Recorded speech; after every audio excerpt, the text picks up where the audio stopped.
agama dan doa yang akan disampaikan oleh Al-Mukarram Bapak Kiai Haji Ujang. Kepadanya dipersilakan.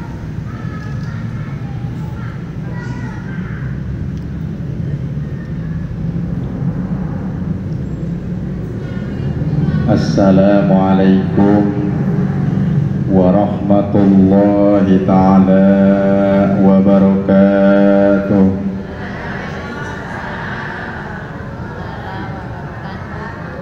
Alhamdulillahilladzi khalaqaz zaman wa faddala ba'duhu ala ba'din wa khassa ba'duhu as-shuhur wal ayyami wal layali bimazaya wa fadaili yu'azzamu fiha al-ajru wal hasanat. Ashhadu an la ilaha illallah wahdahu la syarika lah wa ashhadu anna sayyidana wa nabiyyana Muhammadan abduhu wa rasuluhu alladzi la nabiyya ba'dah. Allahumma salli wa sallim wa barik ala sayyidina Muhammadin wa ala alihi wa ashabihi ajma'in.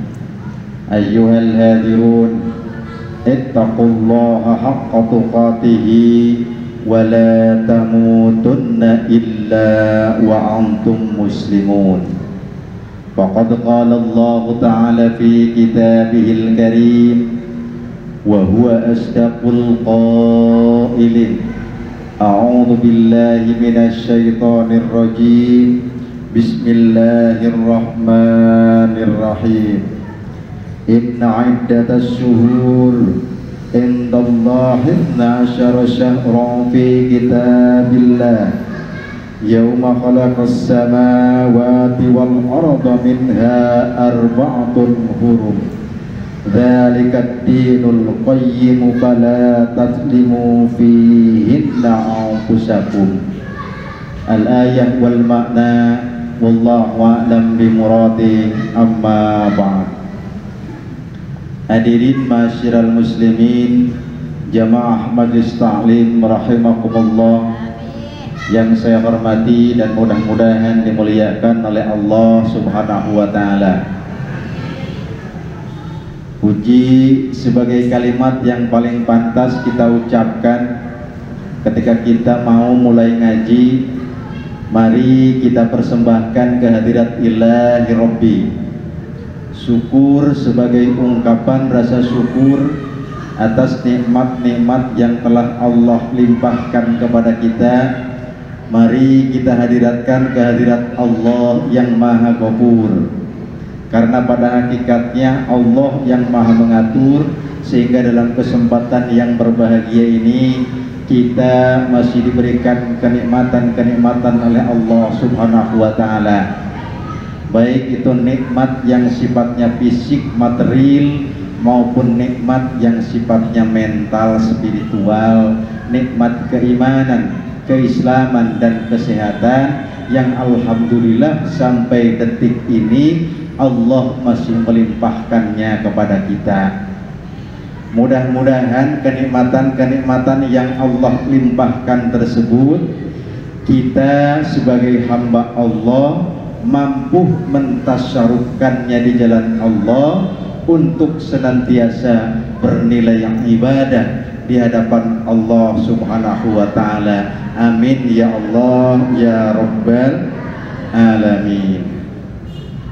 Sholawat ma'asalam ay makrunatan bita'dim, semoga tercurah kepada junjungan kita baginda yang mulia Rasulullah Muhammad sallallahu alaihi wasallam, para keluarga, para sahabat dan para pengikutnya, termasuk kita yang hadir di tempat yang berbahagia ini. Amin amin ya Allah ya Rabbal Alamin. Bu dikirain itu tidak ada, padahal mah ada ya. Udah siap? Siap ya. Alhamdulillah kita masih dipertemukan ya. Bu Haji Hamdah sehat Bu Haji Hamdah? Alhamdulillah. Ingat sama ibu-ibu. Masya Allah. Ibu-ibu hadirin sekalian yang saya hormati dan mudah-mudahan dimuliakan oleh Allah Subhanahu wa taala. Tidak terasa perjalanan waktu, sebentar lagi kurang lebih 54 hari lagi kita akan memasuki bulan yang sangat agung, yakni bulan Ramadan atau bulan puasa. Dan alhamdulillah hari ini kita sudah memasuki tanggal berapa Bu? Bulan Rajab.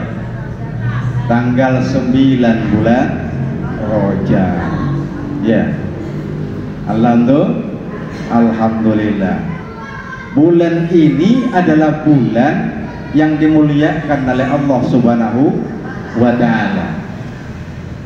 Kata Imam Ibnu Katsir dalam tafsirnya, tafsir Quranul Karim, beliau mengatakan bahwa yang namanya bulan Rajab, ini kan bulan Rajab ya Bu? Salah nggak saya nih? Bu Haji salah nggak? Enggak ya? Insya Allah enggak ya. Ini kata Ibnu Katsir, bulan Rajab itu diambil katanya dari kata at-tarjib. Oh, bulan Rajab diambil dari kata at-tarjib. Ma huwa tarjib? Apa sih artinya tarjib itu Pak Haji? Yang namanya at-tarjib itu artinya adalah penghormatan, penghargaan dan pemuliaan. Jadi kalau dengan demikian bulan Rajab adalah bulan yang dimuliakan, bulan yang dihormati, dan bulan yang diagungkan oleh Allah Subhanahu wa ta'ala. Halo, aya nu ngitung duit, aya nu nyender, aya nu ngobrol, gawe lah sabodo ong nenek mah nggak apa-apa. Masya Allah. Kalau Bu Haji mah alhamdulillah nulis, nggak tahu nulis apa, hitungan hutang kan. Masya Allah. Islah dong serius-serius. Masya Allah ya. Jadi bulan Rajab itu adalah at-tarjib, bulan yang dimuliakan oleh Allah Subhanahu wa taala. Muncul pertanyaan bagi kita, kenapa bulan Rajab sangat dimuliakan? Kenapa bulan Rajab harus kita agungkan? Setidaknya ada 3 peristiwa besar yang ada pada bulan Rajab. Yang pertama, bulan Rajab adalah bulan penyangga sebelum bulan Sya'ban menuju bulan Ramadan. Sehingga kita kan sering berdoa apa kan Bu? Allahumma barik lana fi Rajab wa Sya'bana wa balighna Ramadana waghfir lana dzunubana. Oh, kita sering berdoa. Kenapa? Karena itu tadi, Allahumma barik lana fi Rajab. Ya Allah, berkahkanlah kami fi Rajab, di bulan Rajab ini, wa Sya'bana, dan bulan Sya'ban yang akan datang, wa balighna, dan sampaikanlah ya Allah Ramadana kami kepada bulan Ramadan. Jadi yang pertama, kenapa bulan Rajab harus kita sambut, harus kita muliakan? Karena bulan Rajab adalah bulan menuju bulan Ramadan. Lalu apa yang harus kita lakukan? Di sana 2 bulan lagi akan ada bulan Ramadan, sebeberapa hari lagi bulan Sya'ban, sekarang bulan Rajab. Maka menurut para ulama, jadikanlah bulan Rajab ini yang pertama sebagai bulan evaluasi. Apa sih Ustaz evaluasi itu? Evaluasi itu menilai diri kita, nilai diri kita tentang tentang ibadah Ramadan yang sudah lalu. Kenapa demikian? Karena kesempatan kita untuk menyelesaikan urusan-urusan yang berkaitan dengan bulan Ramadan tahun lalu itu waktunya sudah semakin sempit. Itu diantaranya. Jadi yang pertama yang harus kita perhatikan ketika kita masuk di bulan Rajab adalah jadikan bulan Rajab sebagai bulan muhasabah, bulan penilaian tentang urusan-urusan kita dengan Ramadan yang sudah lalu. Ramadan tahun ini, tahun Ramadan 1439 Hijriah. Kalau Ramadan lalu 1438 Hijriah. Berarti sekarang sudah mulai bulan Rajab, yuk ingat-ingat kembali. Khawatir kita, mantu kita, anak kita, tetangga kita masih ada urusan dengan urusan Ramadan tahun 1438 Hijriah. Jadikan bulan Rajab ini sebagai setar ulang kita. Mulai lagi nih, sok diingatkan. Ustadz maksudnya apa? Khawatir ibu-ibu tahun lalu yang ini sih kelihatannya memang sudah remoko ya Bu Haji ya. Oh ya apa? Udah remaja kolot kalau ini mah. Tapi kan kita punya anak, punya mantu, punya tetangga yang masih muda. Ingatkan itu. Apa urusan yang pertama? Khawatir kita punya hutang perhutangan dengan bulan Ramadan tahun 1438 yang sudah lalu. Barangkali kan yang namanya perempuan mah kadang-kadang lagi enak-enak berpuasa, berbel keluar. Apa Bu Haji berbel tuh? Ya nyurucut lah keluar gitu ya. Iya, ada tamu yang tak diundang. Kalau yang masih produktif mah kadang-kadang. Ingat dari sekarang tuh, ya Allah ternyata saya belum qadha. Maka perlu cepat qadha di bulan ini dan bulan Sya'ban tentunya. Yang pertama harus kita ingatkan di sana ya. Kenapa demikian penting? Khawatir bulan Ramadan sampai kita belum membayar hutang-hutang puasa kita. Yang namanya kita itu kita pribadi, anak kita, suami kita, orang tua kita, kakek buyut kita. Bukan kita saja. Alhamdulillah Ustadz saya mah sudah anaknya. Alhamdulillah Ustadz anak mah sudah suaminya. Udah suami juga mantunya. Ya kan? Ponakannya harus diingatkan bahwa ini sudah memulai bulan Rajab, sebentar lagi bulan Ramadan. Kan ada kadang-kadang mah kalau ibu-ibu mah lagi bulan Ramadan dia hamil 7 bulan, pas mau itu aduh abot katanya, sampai dia tidak berpuasa tahun kemarin karena itu ada rukhsah kan. Tetapi ketika masuk di bulan Syawal, kita aja bulan habis bulan Syawal kan, bulan apa habis Syawal?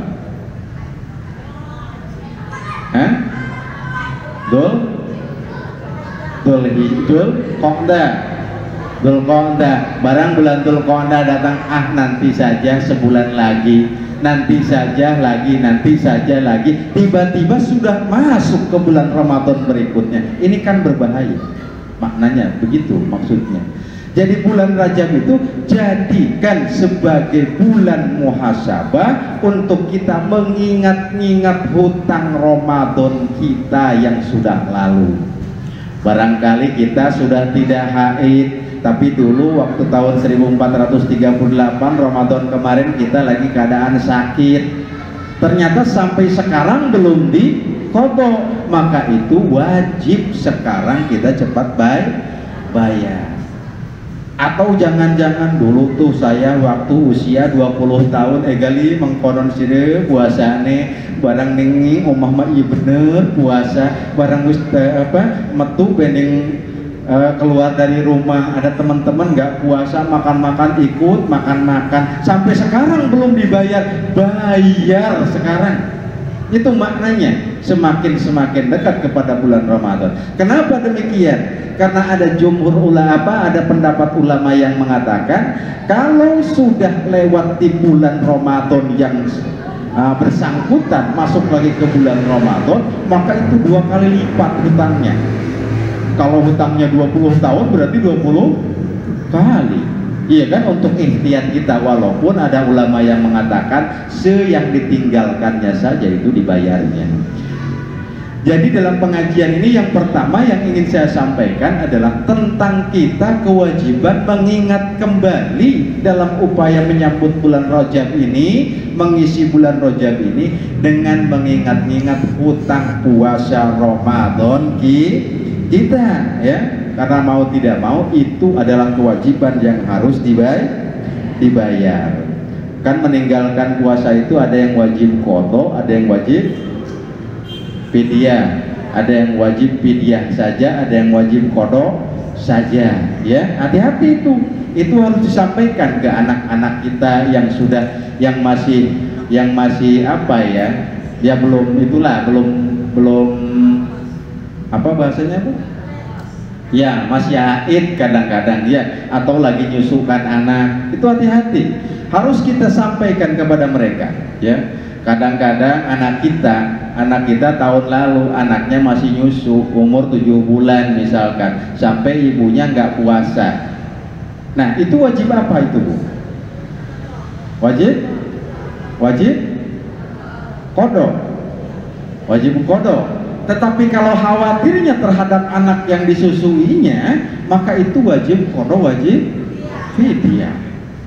Kadang-kadang kan sepele ya Bu ya, kadang-kadang. Tapi itu urusannya nanti sampai akhirat akan dimintai pertanggungjawaban oleh Allah Subhanahu wa Ta'ala di sana. Hati-hati. Kita nggak usah ragu tanya anak-anak kita, apalagi punya anak tahun lalu tuh pas saat mendekati Ramadan pengantin baru. Oh, pengantin baru, hari ibu mau bukan pengantin lawas. Iya, anak kita misalkan pengantin baru, biasanya kan masih apa gitu ya, tiba-tiba mereka melakukan hubungan suami istri di bulan Ramadan. Masya Allah, ya ingat tuh. Nah, hati-hati di sini maknanya. Diinformasikan, diberikan informasi. Kalau sudah seperti itu, wajibnya wajib apa itu? Wajib? Halo, begini, ada pengantin baru, ya, tiba-tiba mereka, jangankan pengantin baru, pengantin lawas juga kadang-kadang kebablasan itu, hati-hati. Ada pasangan suami istri melakukan hubungan suami istri di siang hari pada bulan Ramadan, maka itu wajibnya adalah wajib apa? Wajib kifarah. Kifaratnya tidak dibayar berarti hutangnya sepanjang dunia tidak akan lunas dia. Hati-hati itu, kadang-kadang ini harus disampaikan. Nah ini bulan Rajab harus kita jadikan sebagai bulan muhasabah. Sebentar lagi Ramadan loh, kurang lebih 54 hari lagi dari ini nih, masih ada kesempatan untuk membayarnya. Maka di situ diperingatkan oleh Allah Subhanahu wa Ta'ala, kan bayar kifarat itu penting juga Bu ya. Nah hutang puasa itu ada yang wajib qadha saja, ada yang wajib qadha wajib fidyah, ada yang wajib qadha juga bayar kifarat. Itu kan berbahaya, disampaikan ya. Ada yang ditanya, sok mangga. Lanjut ya Bu ya. Nah itu harus betul-betul kita perhatikan. Kalau itu terlewatkan, maka apapun amaliyah kita di bulan Ramadan ini masih menggantung bainas sama wal ard, tidak sampai dulu dibalas oleh Allah. Kita puasa 30 hari misalkan, yang 7-nya kita belum bayar qadha atau belum bayar fidyah misalkan untuk orang yang sudah meninggal, maka puasa yang 23 harinya kata Allah mu'allakun bainas sama wal ard, itu kesana belum nyampe, kesini belum nyampe, sebelum yang 7 harinya itu dituntaskan terlebih dahulu, dalam pengertian baik dibayar qadhanya ataupun dibayar fidyahnya. Ini sebetulnya keilmuan yang mengingatkan kembali saja. Kadang-kadang kan kalau kita tidak diingatkan suka lupa. Itu maknanya ya Bu ya. Gitu maksudnya. Hukumnya ya di sana. Ustadz tadi kalau yang harus bayar kiparat misalkan, itu apa yang harus dibayarkan? Ya, apa bayarnya pakai apa Ustadz? Ini dikatakan dengan membebaskan budak. Yang pertama, kalau orang melakukan hubungan suami istri di siang hari tahun lalu, maka tugas yang pertama dia harus membebaskan budak kiparatnya. Ustadz gak mungkin, sekarang mah sudah tidak ada. Lalu diganti oleh Allah Subhanahu wa Ta'ala dengan puasa 2 bulan secara berturut-turut. Masya Allah, boro-boro 2 bulan berturut-turut. Ustadz bubu sing sebulan kebablasan. Ya, Bu Haji ya. Masya Allah.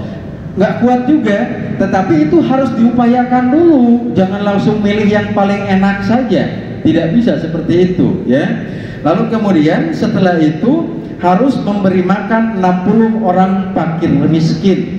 Kalau tadi membebaskan budak tidak bisa, maka dia harus puasa 2 bulan berturut-turut. Tidak kuat puasa 2 bulan berturut-turut, maka dia harus memberi makan kepada fakir miskin sebanyak 60 fakir miskin, masing-masing 1 mud. 1 mud itu kalau hitungan kita sekarang kurang lebih 6 ons. 6 ons beras. Itu setiap kali 1 kali 1 hari. Ya kalau di bulan puasanya sampai 3 kali begitunya, berarti harus double 3 kali itu. Itu 1 kali melakukan seperti itu, maka dibayarnya harus 60 fakir miskin. 1 fakir miskinnya 1 mud. 1 mud itu 60 ons.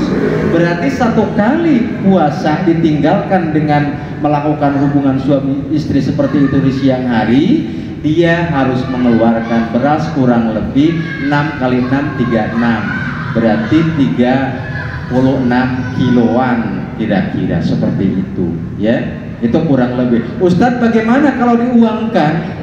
Ya, kalau berasnya mah susah misalkan, ya afdolnya, utamanya adalah dengan beras. Ya, kalau itu bisa dianalogikan, dikiaskan dengan yang lain, sok silahkan saja. Tetapi nilainya adalah nilai seperti itu. Yang pertama, ya. Ini maksudnya, Bu ya. Kan yang tidak puasa itu macam-macam lah artinya. Itu kita, kalau kita punya anak ponakan, punya anak mantu terutama, kan Rasul katakan man ra'a minkum munkaran falyughayyirhu bi yadihi fa illam yastati fa bi lisanihi fa illam yastati fa bi qalbihi wa dzalika adhaful iman. Kalau kamu ngelihat kemungkaran, orang yang tidak berpuasa tempo hari, kita tahu itu adalah kemungkaran. Kalau kita tidak ingatkan kembali, dia tidak membayar sesuai dengan syariah, maka kita pun kena hukumnya berdosa di hadapan Allah Subhanahu wa Ta'ala. Na'udzubillah summa na'udzubillah min dzalik ya. Lalu kapan waktunya Ustadz harusnya? Ya memang harusnya mah dulu kemarin, setelah dia 1 bulan tidak berpuasa, beres bulan berikutnya dia harus langsung bayar. Itu adalah utamanya. Tetapi boleh kapanpun itu, atau dicicil boleh. Misalkan ninggalin puasanya 7 hari, dicicil bulan Muharramnya 1, bulan Syawal 1, bulan Dzulqa'dah 1, boleh, tidak apa-apa, tidak jadi persoalan. Yang penting dibayarkan. Itu dari mana? Qada'u Ramadan insya'a farraqa wa insya'a taba'a. Qadha puasa Ramadan itu jika ia berkehendak maka ia boleh melakukannya terpisah, dan jika ia berkehendak maka ia boleh melakukannya secara berurutan. Maknanya seperti itu, boleh dilanjutkan atau dipisah-pisah, tidak jadi persoalan. Yang penting tunaikan qadha ataupun fidyah Ramadan kita. Jangan sampai masuk lagi ke bulan Ramadan berikutnya. Bu, di sini tuh saya. Halo, Masya Allah. Ya, so yang pertama. Lalu bagaimana kalau sudah masuk ke Ramadan berikutnya? bulan Ramadan kemarin ada yang ketinggalan, tiba-tiba kita bulan Ramadan bulan ini nih belum bayar, maka bertaubat cepat kepada Allah dan selesaikan semua urusannya setelah bulan Ramadan berikutnya. Taubat kepada Allah bahwa itu dosa besar di hadapan Allah Subhanahu wa taala. Ya. Ini kadang-kadang ingatlah, ya wong kita kan pernah muda, pernah apa, diingat-ingat muhasabah, jangan sampai kita ketinggalan, oh ya. Lalu, bagaimana jika meninggal dunia sebelum qada? Ya, sebelum qada meninggal dunia. Misalkan ibu-ibu punya orang tuanya bulan Ramadan kemarin, sebelum taruhlah misalkan tanggal 23 Ramadan itu meninggal, dari tanggal 1 sampai tanggal 23 Ramadan belum diqadha atau beres Syawalnya, Syawal 3 hari setelah Syawal meninggal dunia, berarti kan meninggalkan puasa 23 hari. Ini seperti apa ini harusnya kalau orang tua kita? Ya, kalau orang tua kita, nenek kita barangkali, kalau masih nenek-nenek punya nenek lagi, ada nenek-nenek punya nenek lagi. Ya artinya orang tua kita deh, mereka meninggalkan hutang puasa, ya itu maknanya. Bagaimana itu hukumnya? Maka man mata wa alaihi syiyam ut'ima anhu makana yaumi miskin. Siapa saja yang meninggalkan dunia atau meninggal mempunyai kewajiban puasa, maka dapat digantikan dengan memberi makan kepada fakir miskin. Bagaimana? Dengan fidyah. Ustadz, saya mah nggak punya duitnya, kalau harus fidyah mah boleh nggak saya talangin dengan puasa oleh saya? Boleh nggak? Yo, boleh nggak? Yang boleh cuma 3 ekor yang jawab. Boleh nggak? Boleh. Kalau puasa mah boleh diganti oleh ahli warisnya. Ya, orang tua kita meninggalkan puasa 20 hari, diqadha oleh kita, oleh walinya. Itu tidak jadi persoalan. Berbeda dengan sholat. Ya, berbeda dengan sholat. Kalau puasa mah boleh diqadha oleh oleh ahli warisnya, kecuali sholat. Kalau sholat tidak ada, tidak boleh kalau sholat, ya. Kalau puasa boleh diwakilkan oleh ahli warisnya. Yang benar Ustadz, ini dari mana? Ini hadis riwayat Imam Bukhari dan Imam Muslim dari Siti Aisyah. Man mata wa alaihi syamun shoma anhu waliyuhu. Jelas dikatakan di sini, ya. Man mata, barang siapa orang yang meninggal, wa alaihi syamun, dan dia meninggalkan kewajiban puasa, soma, maka berpuasa anhu untuknya siapa? Waliyuhu, yaitu ahli warisnya. Itu tidak jadi persoalan, sah, boleh dalam hukum Islam. Kalau orang tuanya meninggal lalu diganti puasanya oleh anak-anaknya, ya itu maknanya di situ, maksudnya. Kalau masih hidup nggak bisa kan? Kenapa? Kalau masih hidup nggak bisa kan? Kalau masih hidup, ya tapi kadang sudah pikun, sudah linglung dia. Kawan tahun kemarin juga nggak puasa full. Bertanya gini, anaknya si Enong katanya puasa, minta dibantu biar semangat tetap baca gitu. Oh gitu, iya. Kalau dia masih hidup, maka kewajibannya adalah sudah dibayar fidyah saja. Itu maknanya, ya. Kalau dia masih hidup, sudah dia dibayarkan fidyahnya saja. Ini harus betul-betul ikhtiyat, Bu, kita hati-hati betul kadang-kadang.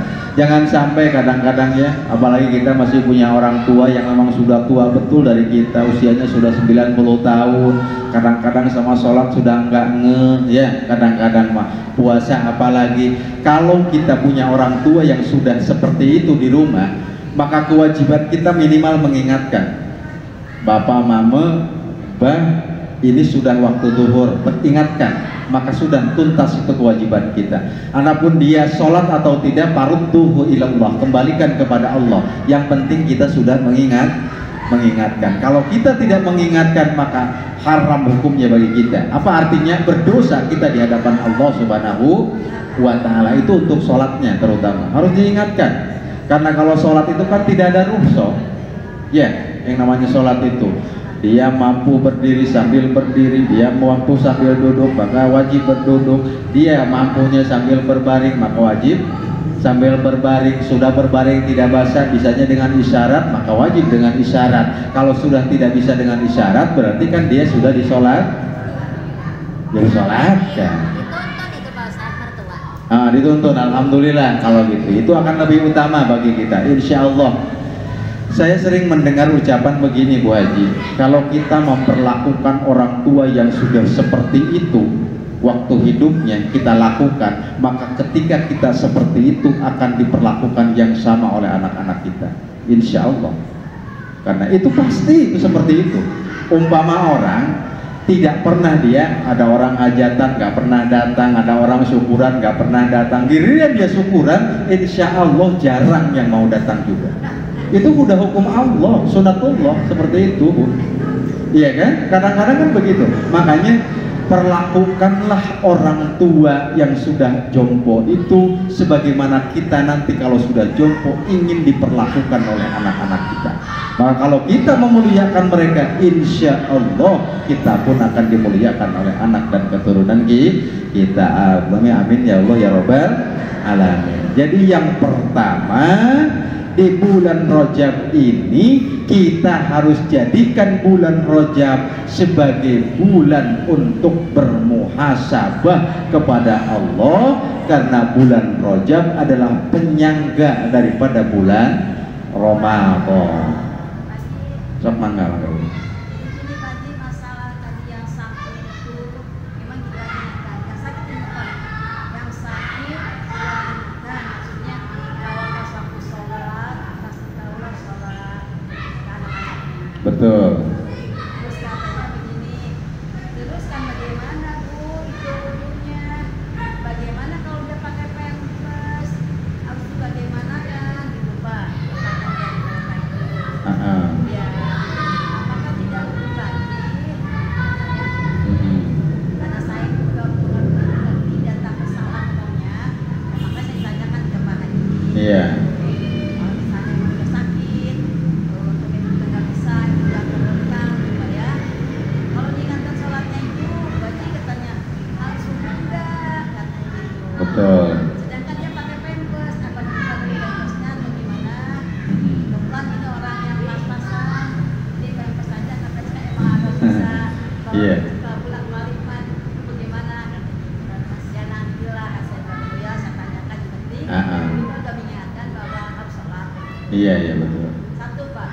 Yang kedua, ada ibu-ibu nih punya utang puasa yang tidak tahu dia itu berapa tahunnya. Berapa tahun ya? Yang lalu gitu, Bu. Yang lalu. Iya. Tapi dia bayar dengan sholat puasa Senin Kamis. Betul. Senin Kamis itu dia, kalau Senin saya tuh utang puasa yang lalu, Kamis juga begitu. Nah katanya bagaimana itu Bu? Katanya. Iya. Nah, itu Pak, Bapak aja yang jawab. Terima kasih. Iya. Yang pertama barangkali kan kalau orang sudah sakit keras ya, maka ketika toharohnya cukup dengan tayamum saja. Ya, dengan tayamum saja. Kalau dia bolak-balik dibawa ke sana ke sini susah, maka lakukan dengan tayamum. Tidak jadi persoalan karena itu rukhsah ya, ad-daruratu tubihul mahdzurah. Ya, bahwa kalau memang kita keterpaksaan itu tidak ada jalan lain ya, ada jalannya yakni melaksanakan bersucinya dengan tayamum ya. Itu dia harus tetap aja bersuci. Bersuci, iya betul. Tetap dia bersuci dengan bagaimana? Dengan tayamum. Kalau memang dia sakitnya sakit keras yang tidak mungkin dia turunlah kemana lah gitulah ya. Lalu yang kedua berkaitan dengan dia kan kadang-kadang pakai pampers, berarti kalau tidak dibuka kan najis, iya kan, najis. Dalam hukum Islam najis ya najis, maka kalau itu harus dilepas ya harus dilepas. Maknanya seperti itu. Maka itu diupayakan pas saat dia mau sholat mah dibukakan saja oleh orang-orang yang sehatnya, dibuka saja dulu. Lalu kemudian sudah beres sholatnya ya dipasangkan lagi dengan yang lama, tidak jadi persoalan. Yang penting kalau untuk toharohnya itu bisa dengan tayamum. Karena itu ada rukhsah menurut aturan agama, ya. Kan rukhsah dalam berwudu itu pertama kalau dia kena air itu akan berbahaya, yang keduanya dia tidak menemukan air sama sekali, yang ketiganya memang darurat kalau dia misalkan mencari air membahayakan dirinya, maka itu cukup dengan tayamum. Bisa Bu Haji, caranya itu adalah dengan tayamum. Itu yang pertama. Lalu pertanyaan yang keduanya disampaikan pula nantinya bahwa begini, bahwa innamal a'malu binniyat wa innamal likulli imri'in ma nawa. Kenapa niat itu adalah faktor utama di dalam beribadah bagi seorang muslim? Misalkan walaupun bagaimana kita sholat duhur itu kan ada niatnya, saya sholat duhur. Kalau tidak diniatkan untuk sholat duhur, wallahu alam itu akan jadi sholat apa? Itu mananya. Nah, begitupun dengan puasa misalkan kita melaksanakannya, kita mah terus-terusan dalam satu minggu malah 2 kali, Senin dan Kamis. Kalau kita ingat banyak hutang pada waktu-waktu sebelumnya, itu diniatkan untuk qadha pada waktu-waktu yang tertinggal, tidak jadi persoalan. Yang penting niat ketika puasa Senin Kamisnya bukan niat puasa sunnah, tetapi kita niat untuk mengqadha puasa saya yang sudah lewat. Jangan pula niatnya itu wah udahlah katanya disatukan saja tuh Pak, misalkan ya. Ini mah buat qadha ya, katanya buat sunnah iya, kalau bisa begitu mah kita enak itu. Ya, tetapi niat itu tetap innamal a'malu binniyat. Perbuatan amaliyah itu adalah yang pertama niatnya. Maka ketika kita berniat saya berpuasa Senin ini untuk qadha saya dan juga untuk melaksanakan sunnah dari Rasulullah, itu tidak kena. Iya, tidak bisa. Maka sebaiknya saya berniat puasa untuk qadha puasa saya yang tertinggal tempo hari. Itu sudah cukup kalau begitu, ya maknanya. Jadi tidak jadi persoalan Pak Haji ya kalau itu. Yang penting tidak pas saat-saat diharamkan untuk melaksanakan ibadah puasa. Ini mah jangan lagi, waduh Ustadz lagi enak saya ini puasa lah katanya mau qadha. Nah kemarin saya nggak barang itu orang-orang malah lagi enak-enak Idul Fitrinya berbuka, dia malah puasa, ya itu mah haram hukumnya, tidak boleh. Yang kedua di hari Idul Adha, lalu berikutnya di hari Tasyrik, itu tidak boleh. Saking semangatnya mengqadha puasa diqadha pada hari-hari itu, haram hukumnya, tidak boleh. Maknanya seperti itu. Kalau Senin Kemis mau Sabtu sambil puasa Daud sehari enggak, sehari puasa tidak apa-apa, silakan ya, tidak ada persoalan. Yang penting niatnya, niatkan itu untuk mengqadha atau niatkan itu untuk sunnah misalkan. Mangga bro. Iya. Bulan Rajab yaitu sama saja dengan yang barusan berarti ya maknanya. Tidak bisa qadha ya qadha saja sudah pesan. Iya, qadha bulan puasa tahun yang lalu dilaksanakan di bulan Rajab ini, itu maknanya. Ada lagi Bu Haji, kadang-kadang kan ada man shoma Ramadan fa'atba'ahu sittin min Syawalin faqannama shoma dahri kulli. Barang siapa orang yang berpuasa 6 hari setelah bulan Ramadan secara berturut-turut, maka dia umpama puasa sepanjang tahun. Saya mau sekalian aja sunnah iya, qadha iya. Ya tidak bisa. Gitu. Qadha ya qadha dulu saja. Iya, gitu. Utamanya fadhailul amalnya, keutamaan amalnya adalah mengqadha dulu. Ya, mengqadha dulu. Tapi Ustadz saya mau ingin mendapatkan pahala itu, atau sitimin sawalin itu, ya sunat saja niat, silakan, tidak jadi persoalan. Tidak persoalan ya maknanya. Sunat dulu yang 6 hari, kemudian sudah sebulan berikutnya baru qadha, tidak jadi persoalan. Tetapi utamanya sebelum melaksanakan puasa yang sifatnya sunnah, maka dia harus mengqadha dulu, karena itu hukumnya adalah wajib. Kadang-kadang seperti itu. Saya juga berkeyakinan kalau ibu-ibu mah tidak, insya Allah, amin ya Allah ya Rabbal alamin. Tetapi siapa tahu punya anak dan mantu yang harus kita ingatkan, maka disitulah kita ingatkan. Karena kalau kita tidak mengingatkan, maka kita berdosa di hadapan Allah Subhanahu wa Ta'ala. mengganggu ya, itu maknanya. Ada lagi?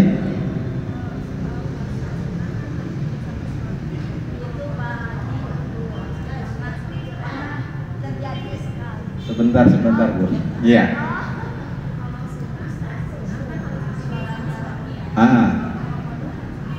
Oh gitu, iya. Tuh kan ada pertanyaan yang rada mudah begitu. Kalau puasa sunnah atau qada, apa mesti dapat izin dulu dari suami? Kalau sunnah kan harus ya. Bagaimana kalau yang qada? Itu mananya. Kita ambil ikhtiyat, kehati-hatian dalam beribadah kita. Ya, qada itu kan jangka waktunya luas, panjang, banyak mananya. Ya. Utamanya adalah ketika mau qada pun kita tetap izin dulu kepada suami kita.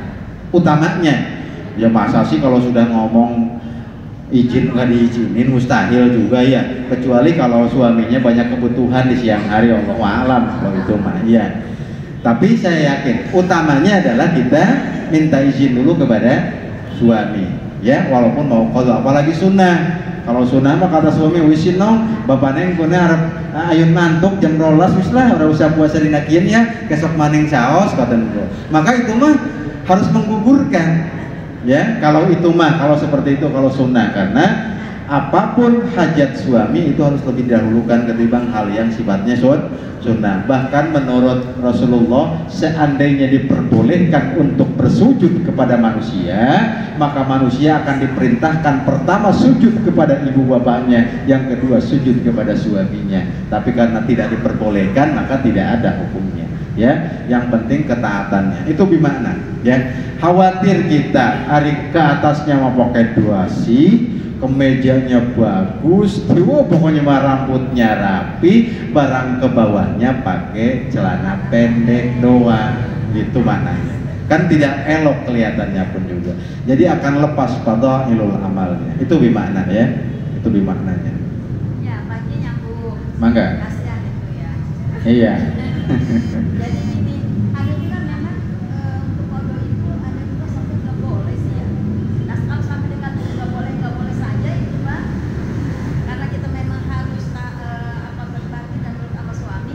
Betul. Gimana itu Pak? Iya. Disambung ya deh ya. Artinya ada batas toleransi barangkali ya gitu. Tentu kalau sudah minggu ini Pak saya mau qada ya, besok jangan. Oke, tidak. Hari berikutnya Pak ayun qada ya kulane jangan. Widih, gimana? Yang ketiga harinya lagi ngomong, Bapak kulane ayun qada ya ora ule. Wah, kalau itu sudah, karena ta'atuz zawj fi ghairi maksiatin. Taat kepada suami itu selama suami tidak menyuruh kepada kemaksiatan. Kenapa harus bersegera dengan qada puasa? Ya kan siapa yang tahu hari ini kita bulan Rajab tanggal 9 masih hidup, barang tanggal 11-nya wis udah habis, qada puasanya masih tertinggal. Suami nggak tahu, anak tidak tahu, tetangga apalagi soal qada mah, soal puasa yang tertinggal. Berarti kan jadi hutang nanti di akhirat. Iya kan? Itu maknanya, makanya bersegeralah kita. Tetapi itu tadi kata Bu Haji juga ya, kalau kita sudah berbicara 1 kali, 2 kali, ketiga kali, ya sudah kita berarti kita laksanakan saja selama tidak mengganggu hajatnya suami. Ya, tapi kalau itu sudah mengganggu hajatnya berarti tidak diperbolehkan karena tidak masuk dalam kategori fadhailul amal. Itu bermakna ya. Mas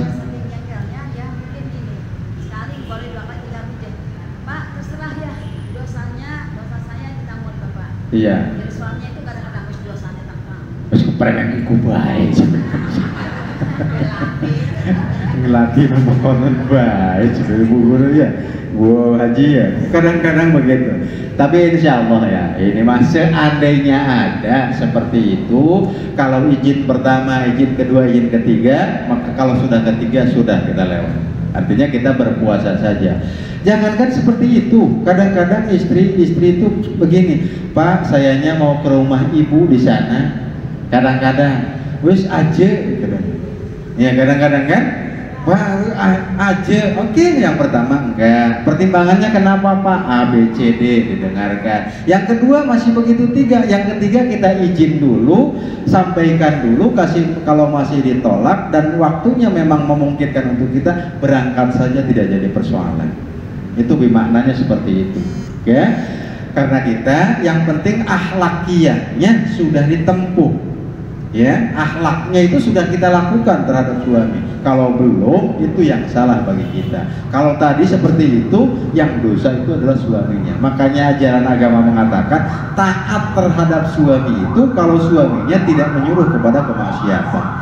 Dan tidak sedikit kan Bu Haji, kadang-kadang mah suami yang rada-rada mah istrinya mau pengajian bae orang oleh. Ada itu Bu, ada. Usir apa ngaji mani mengkonon doang je. Iya kan, kadang-kadang sing tahun siji tekan siki ge mengkonon be doang. Wis aja. Astagfirullah, mulus dada kadang.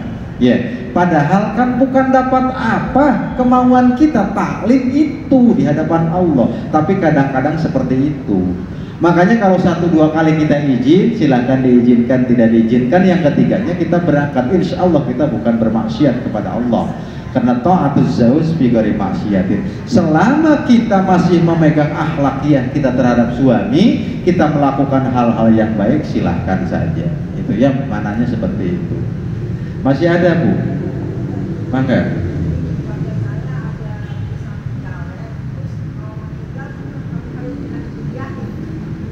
Islam apa Bu? Kejawen. Kalau meninggal harus apanya? Yang harus dipitiahin? Sholatnya? Apa ngaji? Apa puasanya?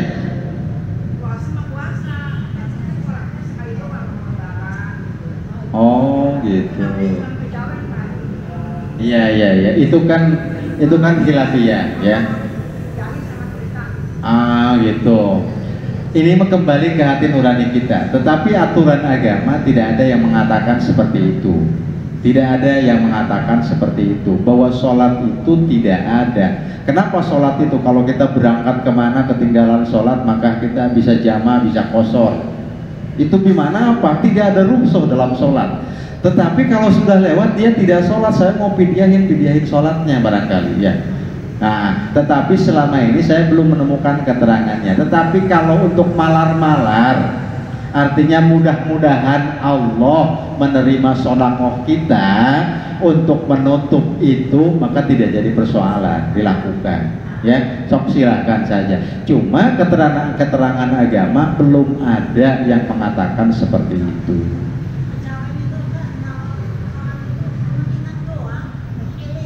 Nah itu saya sering ketemu, sebetulnya bukan kejawen Bu. Itu kalau dalam kajian ini itu namanya orang-orang yang Syiah ya. Jadi mereka itu mengatakan kan sholat itu apa? Zikir itu apa? Ingat. Makanya kalau kita ingat kepada Allah itu adalah sholat. Kalau dalam akidah kita tidak seperti itu. Kalau ada yang datang seperti itu, dia tahan namu ke kita, "Bang lapar enggak?" "Iya lapar." "Ya sudah, ingat aja makan, insya Allah kenyang." Iya kan?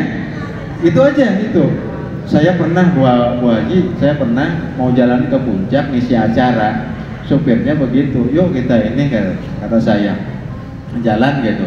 "Udah Ustaz katanya nggak usah sholat, kita kan yang penting ingat." Nah, oke, saya bilang catat nih ya, catat. Nanti kata saya pas di rumah makan, saya mau ngemper, mau makannya serba bagus. Ikut dia bareng dari belakang, mau ngambil piring, tepuk sama saya tangannya. "Hai, mau apa kamu?" "Mau makan kan?" "Kamu ingat sama makan?" "Ingat," katanya. "Ya sudah, kalau kamu kan sholat juga cukup ingat, makanya makannya kamu mah ingat aja udah cukup. Atau kan nggak bisa kenyang," katanya gitu. Kata saya kalau begitu sholat pun seperti itu. Shollu kama ra'aitumuni usolli. Sholatlah kalian seperti sholat yang telah Rasulullah contohkan. Apa? Ada gerakannya, ada bacaannya. Kalau sholat misalkan kita begini saja doang, sholat bukan? Bukan, itu mau olahraga. Kalau kita begini aja berdiri, Misalkan Allahu Akbar kabira walhamdulillahi katsira subhanallahi wa bihamdihi ilaih sampai akhir wala tolin amin. Anas baca Allahu Akbar tapi menjegep berdiri bae salat bukan? Bukan juga itu, malah ngapalin bacaan salat. Salat ma aqwalun wa af'alun muftatahatun bit takbir wa muftatamatun bit taslim. Yang namanya sholat itu adalah ucapan dan perbuatan yang dimulai dengan takbiratul ihram dan diakhiri dengan salam. La sholata liman lam yaqra bi fatihatil kitab. Tidak sah sholat seseorang tanpa dia membaca Quran surat Al-Fatihah. Makanya kalau sholat cuma ingat saja, ya itu mah berarti dosa di hadapan Allah Subhanahu wa ta'ala. Itu mah tidak boleh kita ikuti yang seperti itu mah. Betul. Puasa, sholat mangga. Padahal fondasi Islam itu adalah ada 5 syahadat, sholat. Pertama yang ditanya oleh Allah nanti di yaumil qiyamah adalah sholat. Makanya melihat orang bagus dan tidaknya itu dari sholatnya. Kalau dia sholat sendiri saja sudah khusyuk, maka insya Allah perilaku sehari-harinya pun akan baik dia. Makanya Rasul katakan awal ma yuhasabu indallah as-salat idza soluha syairu amali wa idza fasada syairu amali. Jangan sampai bahkan sekarang mah hati-hati, bukan cuma sholat saja, tuker istri juga ada. Itu satu itu tuh satu apa ya kalau dibilang satu, ya begitulah.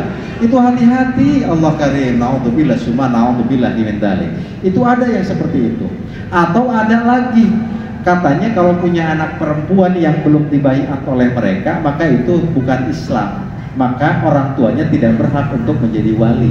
Maka dinikahkan saja oleh mereka. Naudzubillah summa naudzubillah min dzalik. Sementara Rasul katakan la nikaha illa biwaliyin. Yang namanya wali itu siapa? Orang tuanya, wali nasab. Masuk ke kakeknya, masuk ke mamangnya, masuk ke kakaknya, ke adik laki-lakinya. Itu kan? Masya Allah. Ini dinikahkan oleh siapa saja. Jangankan sama kiai, sama baragajulan, tukang mabok, sekalipun dinikahkan oleh kiai tanpa sepengetahuan dari orang tuanya, maka itu tidak sah menurut agama. Hati-hati ibu ya, kadang-kadang kalau yang tadi pertanyaan ibu itu bagaimana Ustaz kalau begitu, memang ada sebagian golongan ada, kita mau melaksanakan itu silahkan saja kalau kita ada untuk melakukannya ya, insya Allah mudah-mudahan anggaplah itu sedekah untuk menutup keburukan-keburukan atau kejelekan-kejelekan ahli-ahli kita, keluarga kita. Itu bimananya ditariknya ke sana saja ya Bu ya. Itu saja barangkali. Masih ada waktunya nggak? Oh cekak? Oh gitu, ya udah, ya. Barangkali itu pertemuan kita dalam kesempatan yang berbahagia ini. Padahal saya ingin membahas itu ada 2 lagi. Tadi kan baru 1, tapi alhamdulillah ternyata ramai sekali di sininya. Mudah-mudahan walaupun sedikit, insya Allah bermanfaat di hadapan Allah Subhanahu Wa Taala. Dan mudah-mudahan Allah masih memberikan kesempatan kita untuk saling bersilaturahmi dalam rangka tolabul ilmi wali a'la kalimatillah, dalam upaya menghilangkan kebodohan dalam diri kita untuk mencapai ridhonya Allah Subhanahu Wa Taala. Dan yang terakhir, mudah-mudahan kita disampaikan oleh Allah Subhanahu Wa Taala pada bulan Ramadan yang akan datang, dan mudah-mudahan kita diberkahkan di bulan Rajab dan bulan Sya'ban ini. Amin ya Allah ya Rabbal Alamin. Demikian barangkali yang dapat saya sampaikan. Syukur alhamdulillah. Sekali lagi saya mengucapkan kalau ada kata dan kalimat yang kurang berkenan, mohon dibukakan pintu maaf yang sebesar-besarnya. Nasrul minallah wa fathun qarib. Wassalamualaikum warahmatullahi wabarakatuh.